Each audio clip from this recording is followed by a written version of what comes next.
Good morning. Welcome to Sunday School with New Life Church of Orlando. We are located at 3311 North Powers Drive in Orlando, Florida. Bishop Derek W. Hutchins is our pastor. Today is Sunday, July 25th, 2021. I'm Ruthie Warren. Our studies are coming from Union Gospel Press Christian Life series.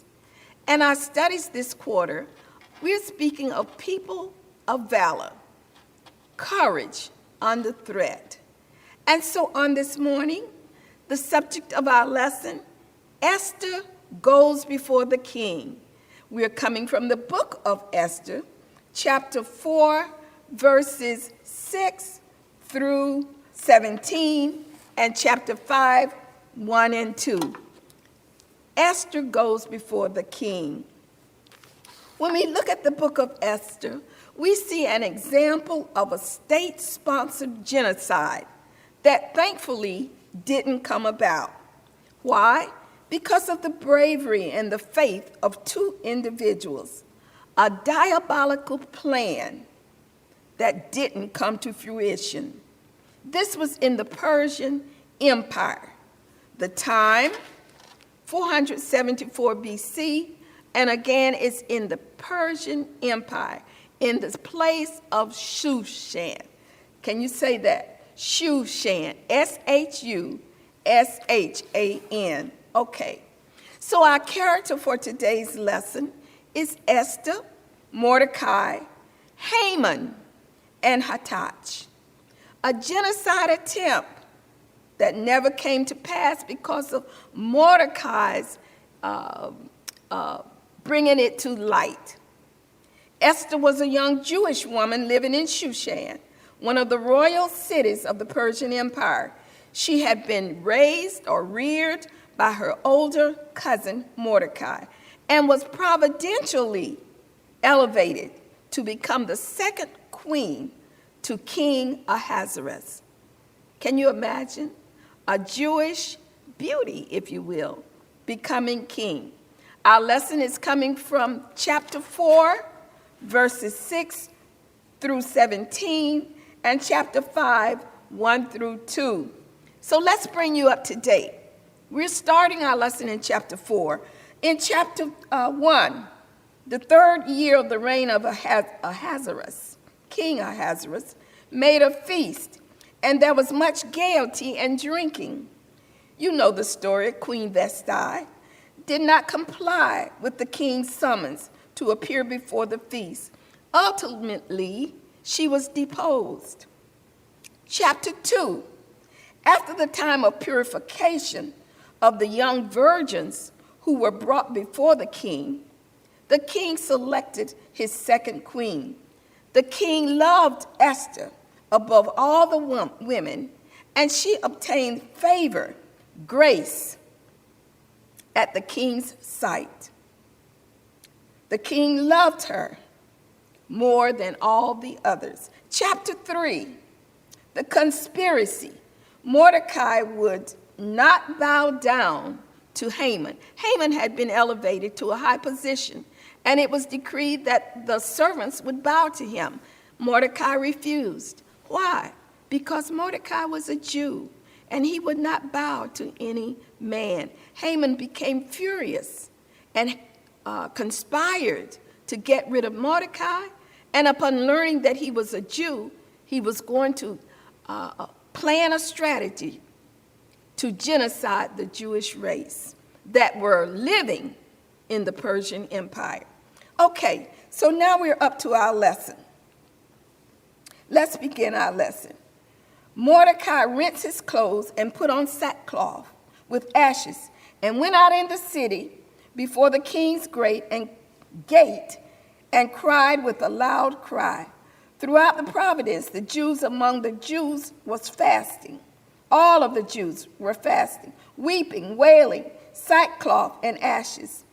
Esther's maids and chambermaids told her what was going on with the Jews. She was grieved and sent raiment to her cousin to exchange. Of course, Mordecai refused her gesture. So begins the communication between Mordecai and his cousin Esther. Let's read.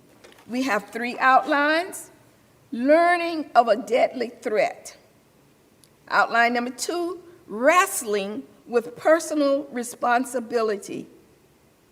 And outline number 3, receiving the king's favor. So let's read. Outline number 1, verse 6 through 9. So Hathach went forth to Mordecai unto the street of the city, which was before the king's gate. And Mordecai told him of all that had happened unto him, and of the sum of the money that Haman had promised to pay to the king's treasuries for the Jews to destroy them. Verse 8, also Mordecai, this is Mordecai, also Mordecai gave him the copy of the writing of the decree that was given at Shushan to destroy them, to show it unto Esther, and to declare it unto her, and to charge her that she should go in unto the king to make supplication unto him, and to make requests before him for her people. Verse number 9, and Hathach came and told Esther the words of Mordecai. The prime minister, Haman, grew a great dislike for Mordecai, as the scripture has said, because Mordecai refused to bow.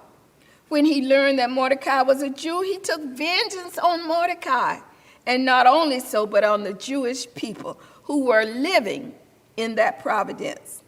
Hathach is Esther's chambermaid, delivers the message to Esther. This was a great plot that she too soon would be sharing. Let's read outline number 2. Outline number 2, wrestling with personal responsibility. Again, Esther spake unto Hathach and gave him commandment unto Mordecai. Verse 11, all the king's servants and the people of the king's provinces do know that whosoever, whether man or woman, shall come unto the king in the inner court, who is not called, there is one law of his, to put him to death. Only if the king accepts you into his presence, the king can spare you from that death. Then Esther continues, but I have not been called to come in unto the king. These 30 days the king has not summoned me. And they told to Mordecai Esther's words. Then Mordecai commanded to answer Esther, think not with thyself that thou shalt escape in the king's house more than all the Jews. Don't think you're going to be excluded, Esther. You're a Jew. For if thou altogether holdest thy peace at this time, then shall there enlargement and deliverance arise to the Jews from another place. If you don't intercede, something will happen. God will bring about a change. He will bring a deliverer. But thou and thy father's house shall be destroyed. And who knoweth, Esther, whether thou art come to the kingdom for such a time as this? Now let me interject right here. I want to say that in the book of Esther, you will not find the Lord's name mentioned, not once. Did you hear what I'm saying? But as we continue to read, we will see God's providential intervention, even as Esther was elevated to be the queen. Okay, so verse 15, keep that note in your mind, that search it, you Bereans, search it and see if you see the Lord's name mentioned in the book of Esther. Verse 15, then Esther bade them return Mordecai this answer. Here's what Esther said. Go, Gather together all the Jews that are present in Shushan, and fast ye for me. Not for the cause, but fast for me, says Esther. And neither eat nor drink 3 days or night. I also and my maidens will fast likewise, and so will I go in unto the king, which is not according to the law. And if I perish, I perish. But you fast these 3 days and nights, and I'm going in. And if I perish, I perish. Okay, so let's go ahead to outline number 3, receiving the king's favor. This is sort of the conclusion. Esther chapter 5, verses 1 and 2. And it reads, Now it came to pass on the 3rd day that Esther put on her royal apparel and stood in the inner court of the king's house, over against the king's house, and the king sat upon his royal throne in the royal house, over against the gate of the house. So the king is in position. And it was so, when the king saw Esther, the queen, standing in the court, that she obtained favor in his sight. And the king held out to Esther the golden scepter that was in his hand. So Esther drew near and touched the top of the scepter. When she touched the scepter, when the king extended the scepter, Esther's life was spared. Now listen, presence. Esther had presence, she had position, and she had posture. Posture that brought about the king's favor. And therefore, the Jews were spared. Now, you have to finish reading the book of Esther to see how that came about. Let's go ahead and conclude this lesson. Esther goes before the king. This lesson is a very profound lesson and has much for us to consider. The fact to understand that as God's people, we are sometimes put in desperate situations beyond our control. Principle, to rejoice that distressing situations do not mean hopelessness to those who trust in Christ. The application, to remember that when we feel desperate or helpless, we will never go wrong by turning to the Lord. Again, this is a soul-searching lesson today. It's full of thought-provocative scenarios for us. Esther's dilemma, Mordecai, you are aware that there is a standard rule that if I go in before the king without being summoned, I'll be killed. Desperate situation. Mordecai's challenge, who knows, Esther, whether thou art come to the kingdom for such a time as this. You have personal responsibility. You have a higher calling. Think of this as you consider your own situation. Why had Mordecai and Esther chosen to conceal Esther's Jewish identity? Why? What lesson can we learn from this? They did not lie, but waited for the appointed time. Sometimes we have to wait. Sometimes we are not to unveil all of our dreams, our wishes, our aspirations, the will of God even. Sometimes we have to wait. What are the pressures of making a godly decision in the face of danger? What are the pressures? The just shall live by faith, Hebrews 10:38. What are your pressures? What steps can a believer take to discover God's purpose for his or her life in a given situation? Consider it. What was Esther's resolve? How did she come to the conclusion of what to do? Seek the Lord. Proverbs 3:5-7. In all thy ways acknowledge him, and he will direct thy path. What do you do when God is silent? What do you do? God is never lost. Hebrews 4:16. Let us therefore come boldly to the throne of grace, that we might find mercy and find grace to help in our time of need.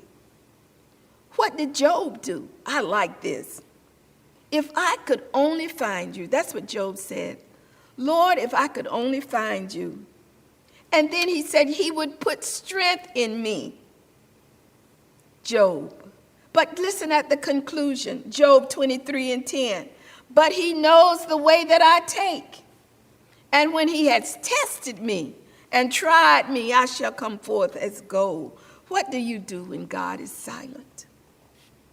How does Esther's boldness in coming before King Ahasuerus provide an example for us when facing a difficult or risky situation? Ephesians 5:18 and 19. Do not get drunk on wine, which leads to recklessness, indiscretion. Instead, rather, be filled with the Spirit. Speak to one another with psalms, hymns, and spiritual songs. So as I close this lesson with you in mind, Psalms 23:4, yea, though I walk through the valley of the shadow of death, I will fear no evil, for I'm never alone. God is with me, and surely goodness and mercy will follow me. That's the psalm. And now the spiritual song. Hymn number 500. If Jesus goes with me, I'll go anywhere. It may be in the valley low, where countless dangers hide. It may be in the sunshine that I in peace abide.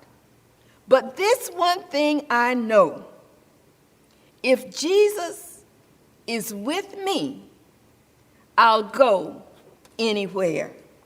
God bless you. Go through this week knowing that God is your present help. See you next week for Sunday school.